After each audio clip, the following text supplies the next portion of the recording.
Hello, my name is Joshua. Welcome to my YouTube channel. This is the first time I'm doing this. I'm not an expert in it, and I'm just giving it a shot. I want to take you to a few things and what I represent and what I stand for by this short video. In no special order. I just, like to collect a few things around me, and we'll be going through them one after the other to see, who I am, my history, my background, and what it has led to this. First of all, I like to go straight to the point. This item here is very, very important to me. This is a black man reading. My father told me that you have to read, you have to gain information, you have to learn in this world. Back in Africa, when I was growing up, I used to hear people say, if you want to hide something from the black person, the black mind, put it in the book. So my daddy introduced me to reading, and it really, really helped me. So black man reading, knowledge is power. Don't stop learning.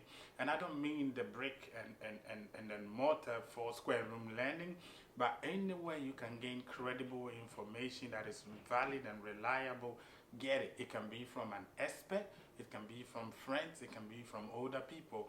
It's really good. Don't joke with education. And apart from just black person reading, white people reading, everybody reading, so this black and white depicts the human race, black and white, black and white. Together, when we read, I think we create a better place and a better world. Talking about education, I was born in Africa. I schooled in Africa, finished college in Africa, went over to Europe to pursue further education, stayed in Europe for a couple of years, moved to America. I've been here in a couple of years, and I think this is the kind of education I'm talking about.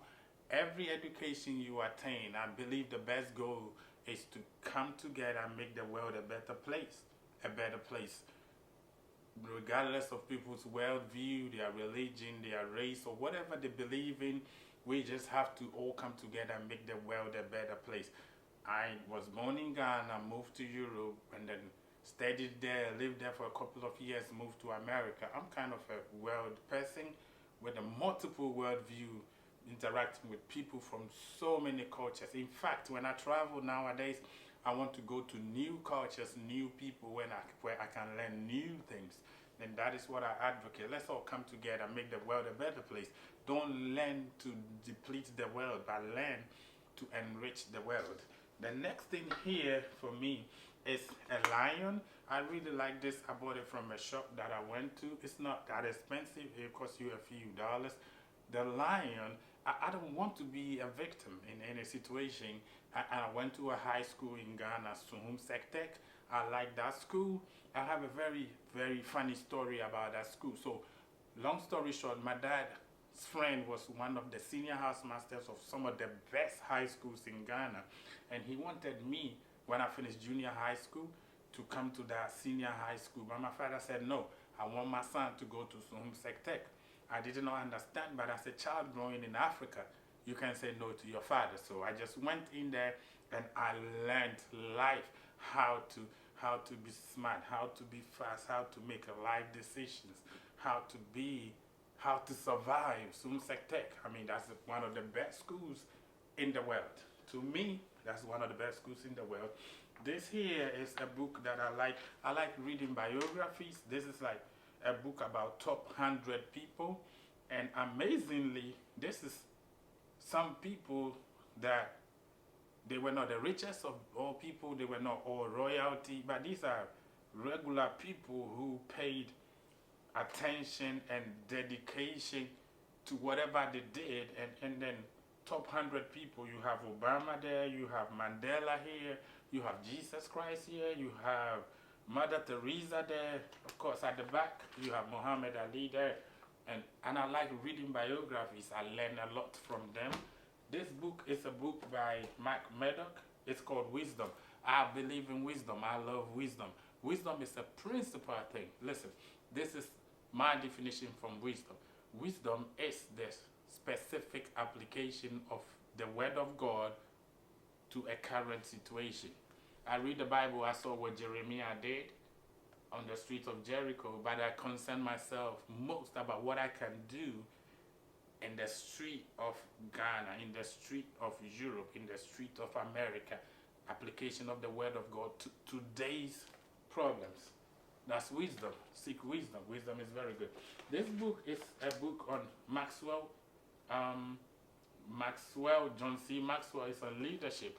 So when we talk about leadership, automatically people are talking about how to lead an empire, how to lead a nation.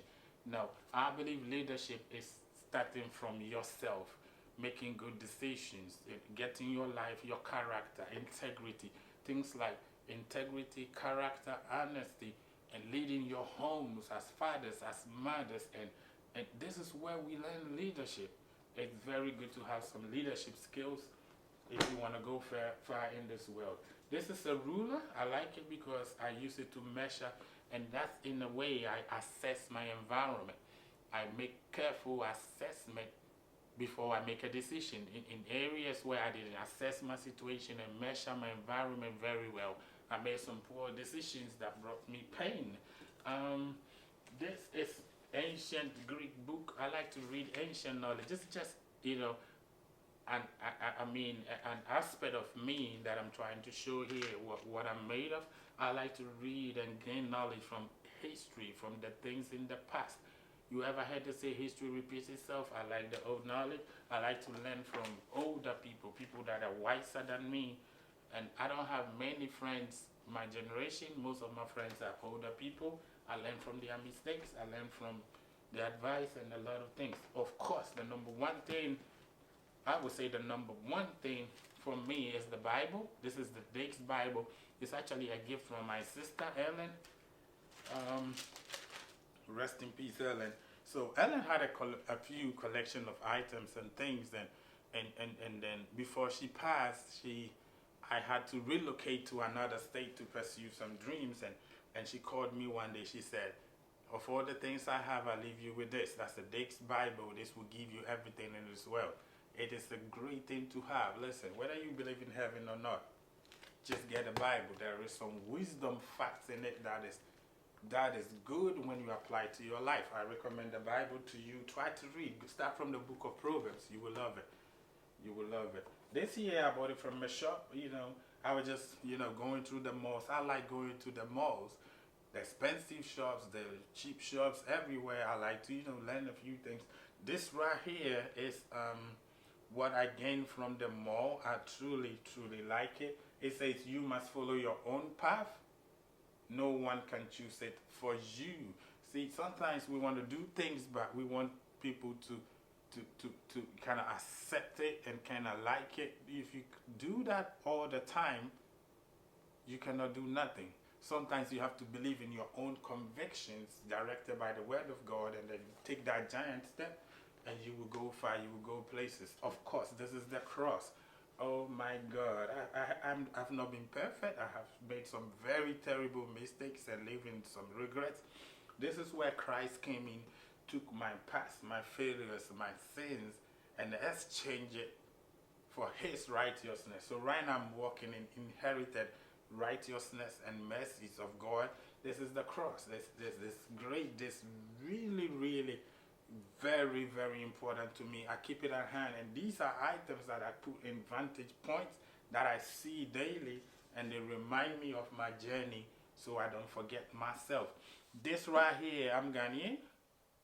I'm American now, but I was born in Ghana. I still remember Ghana. I still remember my roots. This is what we call asesegwa. It's a stew, and I believe you are seated as royalty. So as a human being, you are not a subject. You are not second class to anybody. You are made in the image of God. You are royalty. And then this reminds me of that. So I'm not a slave. I'm not a second class citizen or anything. I sit on the throne. I sit on a royal seat. It has some symbols. In Ghana, we call them as Adinkra symbols. This looks like the Jinyame symbol, but I'm not expecting an Adinkra symbol. I do know my culture and few things, but yes, this reminds me of Ghana. The next thing that reminds me of Ghana is this one right here. We call this Tapoli. So I'm Joshua Nate. I'm Ghana Dangbe, but I grew up in the Akan speaking area. So this we used to grind pepper, so, eat our food. It reminds me It grounds me. I am Ghanaian, and whatever I do not forget my roots. The next one here is, well, this is Fufu. I mean, lived in Ghana, lived in Europe, living in America now. I still have my Fufu with me. I know a lot of people will be happy seeing this one. The famous Fufu. It's a West African dish. This really does not have a taste. It depends on the sauce or the soup. The soup is what gives it a taste. I like my fufu. And yes, I eat with my hands. I just wash my hands, make sure it's clean, and I eat. One day I was eating some other food with my hands at the break room, and somebody came in, Josh, why you eat it with your hands? I said, what do you eat pizza with? Do you eat pizza with fork and knife? They said, no, but that's pizza. I said, pizza is food.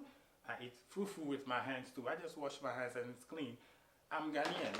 And I also do eat some. I eat in the culture and the environment which I am. Some call it whatever. That this is McDonald's. Sometimes, you know, you're tired from work. You don't have time to make order fufu and everything. I grab some, you know, Big Mac. I like the Big Mac. Some, you know, number one, meal combo, medium fries, and that's it. I'm going. This right here is all wild. It's games. It's game played by normally two people. It shows me the importance of people.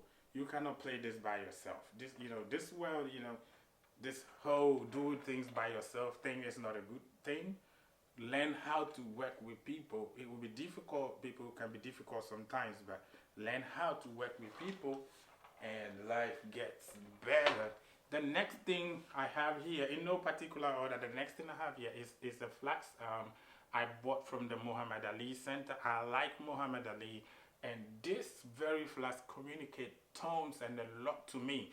I like Muhammad Ali from my days growing up in Africa, and he's a world, you know, champion and everything. So when I came to America, I happened to, you know, do further studies in the city. I went to the Ali Center. After touring, they will take you to a place where they say you come before a screen, and for a time they ask you, what is that one thing you want to do on earth? That one thing you want to do on earth. Long story short, so somebody stole Ali's red bike. In his bid to chase the person and beat him up, he saw a police officer and said, can you fight? He took him to the gym, and then Ali became the world, you know, champion, and he was chasing his red bike. So what am I chasing on earth? What are you chasing on earth? Pause this video. That one thing you are chasing, is it for families? Is it for business? Is it for money? Is it for vulnerable people? Is it for oppressed people? Is it depression? What is it that you want to be remembered for? What's your red bike moment? If you get a chance to go to Louisville, Kentucky, visit the Ali Center. I recommend it. It's a nice place to be. Watch his style. The last thing I like to talk about is this thing. This is funny. It's a brush and what's that? Is that makeup powder, whatever I got from Sephora. So I discussed with my friends what I'm trying to do. They said get a few things, lighting, camera, whatever, and then get some powder on your face. I was like, makeup on my face, African man? No, I don't want that. They said, oh, you have to, you know, touch up a little bit so your face is not all oily, you know, black skin and all that. So I went to the shop. I told the ladies at Sephora, I said, I'm going to do this video and I want something in the place of makeup. And they just started laughing, not for scum, but at my honesty. And it's like, okay.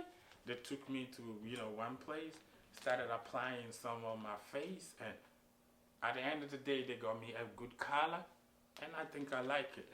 Well, remember I told you that there is one thing I learned at the Muhammad Ali Center that says that red bike moment. It brought me to this video, and I'll be sharing with you what that is to me, that one moment, that one thing I want to do with my life. Of course, I ain't doing this. I'm not an expert in this at all. In fact, I don't like the cameras. I usually be behind the cameras and direct stuff and do things, but I'm giving it a shot. What is it that you've tried to do your whole life that you keep postponing? You're waiting for the right moment. You want everything right. Listen, nothing is going to be accomplished if you sit down waiting for the right, the best people, best moment, best money, the best time. Just give a shot. Like this video is raw, no editing. We are just going right away. Give me your comments. What do you want me to add? What is the color good? Is the voice good? Is the lighting good? Is the sitting posture, my communication? What is it? What is it? But always remember, there is that one thing you have been thinking about. Take a shot, try it. Don't wait till you are 60, 70, and 80 and then be like, oh, I should have, I would have, if I did, if I didn't know. Give it a shot now, and let's just see. Take care, God bless you. Click on my channel, and then let's meet once again and discuss more things. Thanks.